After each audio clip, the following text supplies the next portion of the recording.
Moi, je suis Aurélia Chaudagne, je suis la coordinatrice de Mission d'études sans frontières qui a été créée en mars 2003 dans le but d'aider des étudiants de pays en conflit ou en post-conflit.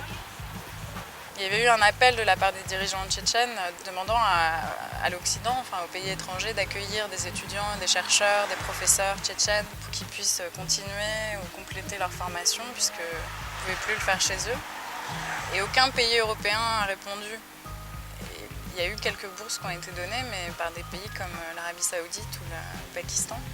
Nous, c'est quelque chose qui nous a beaucoup choqués. On s'est demandé pourquoi nos pays, qui ont quand même des moyens, qui sont censés défendre certaines valeurs de démocratie, de culture, d'éducation, n'avaient pas répondu à cet appel qui n'était pas très coûteux au final.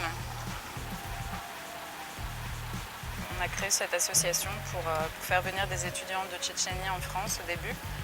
On a fait venir 9 étudiants en 2003. Notre rôle, c'était d'une part de les sélectionner, de les accueillir en France, de leur obtenir des visas, de financer leur séjour, de les accompagner pendant leurs études, les entourer au quotidien. Donc on a vraiment des profils assez variés, assez intéressants. Donc comme Milana qui a choisi de faire du journalisme, qui a étudié à Sciences Po à Paris et qui a même écrit un livre de témoignages qui est sorti en septembre chez Hachette Littérature, Danser sur les ruines, qui raconte sa jeunesse en Tchétchénie, et son regard sur la guerre et son expérience en France aussi. Pour les étudiants qui arrivent ici, c'est une vraie opportunité, non seulement pour leurs études, mais aussi pour la vie quotidienne et pour d'arriver dans un pays, dans un monde libre, dans un monde où on peut s'exprimer, on peut manifester, où on peut témoigner librement. Ce qui pour nous est quelque chose de naturel.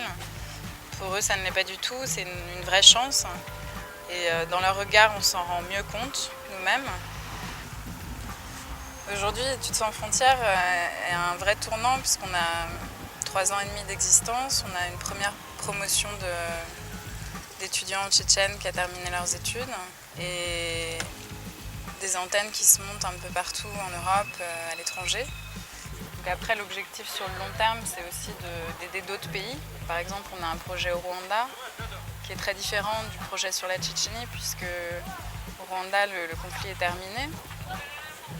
Et on peut agir sur place puisqu'il y a des structures universitaires qui fonctionnent, etc. Dès que possible, on préfère évidemment agir sur le terrain puisque l'objectif, c'est pas de retirer ces jeunes de leur pays, c'est qu'ils puissent après vraiment être actifs et efficaces chez eux. Ce qu'on voudrait, c'est vraiment que ça prenne de l'ampleur et qu'on puisse d'une part accueillir plus d'étudiants, qu'on puisse monter plus de projets, mais aussi qu'il y ait des ministères, que ce soit le ministère de l'éducation, de la culture, des affaires étrangères, qui s'impliquent un peu plus concrètement, qui soutiennent vraiment notre action, puisque c'est aussi quelque chose de vraiment positif pour la France. Il faut se dire que ces étudiants qu'on forme dans nos pays, plus tard, auront sans doute des postes clés dans leur pays quand il y aura la paix, quand ça se reconstruira, et qu'ils se souviendront aussi de l'aide que la France leur a apportée, l'apprentissage de la démocratie, l'apprentissage de la liberté, dont certains pays manquent énormément. Si on peut apporter ça à notre échelle, c'est déjà beaucoup.